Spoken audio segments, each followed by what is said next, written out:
there's plenty of political drama in Maine, where the governor there is apologizing for an expletive-laced tirade. Republican Governor Paul LePage lashed out against a Democratic legislator in what you could say was a very colorful, obscenity-packed voicemail. ABC's Devin Dwyer is in our D.C. bureau with more on the war of words. Good morning, Devin. Good morning, Paul. This is a shocking and offensive voice message from a state's governor. It was made public by his political opponents, but on the recording, Governor Paul LePage says it's a message he wanted the public to hear. This morning, Maine's Republican governor is digging in over an obscene message he left for a state Democrat.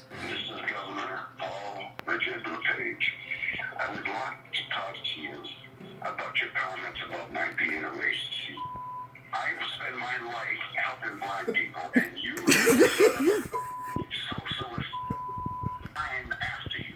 It's a threat LePage later took further, challenging State Rep Drew Gatine to a duel, telling reporters, "I would not put my gun in the air, I would point it right between his eyes." I do not apologize to Mr. Gatine for what I said. I don't think it's any more outrageous than him calling me a racist.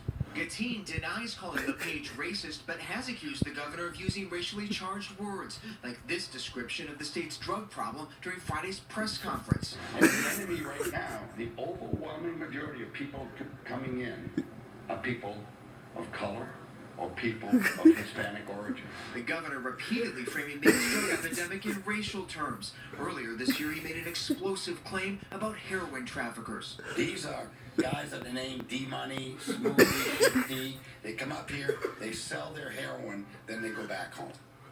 Incidentally, half the time they impregnate a young white girl before they leave.